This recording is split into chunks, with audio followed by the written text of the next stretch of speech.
वहां भी बच गए। तो फिर उनको जल्लाद से कहा इसको प्राण छेदन कर दिया जाए, इसको मरवा दिया जाए। तो जल्लाद भी करुणा भाव जग गया उसके अंदर, वो भी नहीं मारा, जंगल में छोड़ दिया। फिर प्रहलाद चला आया तो उसकी जो बहन थी होलिका, होलिका दहन करते हैं, तो होला नाम जो है ऐसे कहते हैं होलिका के नाम पर होलिका दहन पड़ा है। लेकिन होलिका का मतलब होता है होल। जो हम लोग गांव में जो खेती में जब जैसे चना का जो झाड़ है उखाड़ लाते हैं, गेहूं को ले आते हैं कच्चे, आधा पक्का आधा कच्चा, और उसको अग्नि में जलाते हैं। तो अग्नि में जलाने के बाद वो क्या होता है, वो आधा पक जाता है और उसको खाने में बड़ा टेस्टी होता है। इसको ओढ़ा भी बोलते हैं, ओढ़ा देहाती शब्द में होल बोलते हैं, होलिका। तो ये परंपरा होलिका दहन का है कि लकड़ी वगैरह को इकट्ठा करके किसान, अब होली पर्व कैसे मनाए ये भी थोड़ा सा हमको सुनना चाहिए। किसानों के खेत में जब फसल पकने लग जाए या पक के आधा तैयार हो जाए, अब काटने की स्थिति आ जाए, 2-4-10 दिनों में अब फसल कटेगा, गेहूं, चना, बाजरा, मक्का जो भी है, तो वो फसल जब कटने की समय आ जाती है तो उस समय किसान खुशियों में रंग गुलाल खेलते हैं, ध्यान रखिए, और लकड़ियों को इकट्ठा करके बीच चौराहे पे उसमें आग लगाते और उसमें अपने नए फसल का जो अन्न का पेड़ है उसको थोड़ा काट के पकाते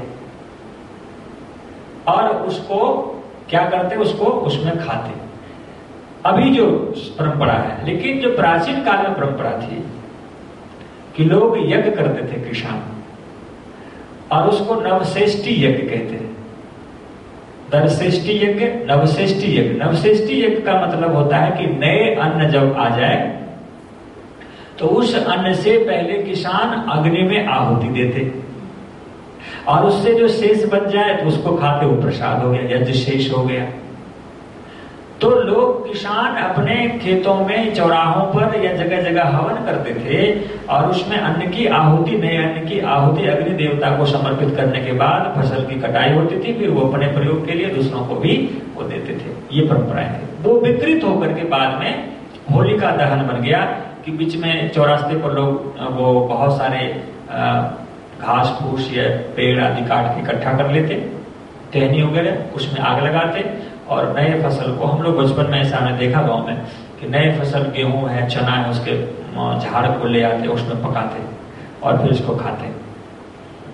तो वो होलिका शब्द से, होल शब्द से होलिका बन गया, स्त्रीलिंग प्रत्यय। लेकिन होलिका नाम की कोई स्त्री होगी ऐसा तो आज तक कोई हमने सुना नहीं। हम जैसा कि मानते हैं काल्पनिक है कहानी, तो ऐसा कहानी जो बताया गया है पुराणों में कि होलिका जो थी उसको ये वरदान था कि वो नहीं जलेगी। जैसे कच्चे अन्न को आप अग्नि में डाल दें तो वो जलेगा नहीं जल्दी, वो पक जाएगा और फिर ज्यादा देर थोड़े तो वो भी जल जाएगा, लेकिन वो जल्दी नहीं जलता है। इसलिए होल शब्द से कच्चा अन्न को अग्नि में पकाना, इसलिए होलिका ऐसा बन गया।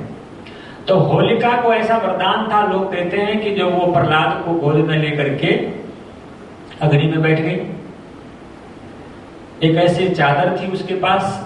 अब ये चादर की भी थोड़ी व्याख्या हमें समझनी चाहिए। होलिका के पास वो कौन सा चादर था जिसको ओढ़ करके अग्नि में बैठने से होलिका नहीं जलेगी? तो जैसे फसल के, जैसे चने के ऊपर जो छिलकाएं होती, परत होती है ना, स्किन होता है, उसके साथ अग्नि में डालें तो वो स्किन जो है अग्नि से जलने से वो दाने को बचा लेती है, वो पक जाता है, अंदर ही अंदर सिज जाता है और वो पकने के बाद फिर उसको हम निकालते हैं अधपके अन्न को। तो वो छिलके का नाम है जो अग्नि से हमारी रक्षा करता हो।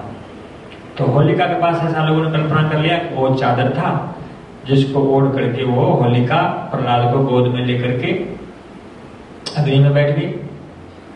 और अग्नि में बैठ गई तो कहते हैं कि जब आंधी चली, भगवान की ऐसी कृपा हुई, जब आंधी चली तो वो चादर उड़ करके प्रहलाद के ऊपर आ गया और होलिका चादर से वो बाहर हो गई और होलिका जल गई और प्रहलाद बच गया।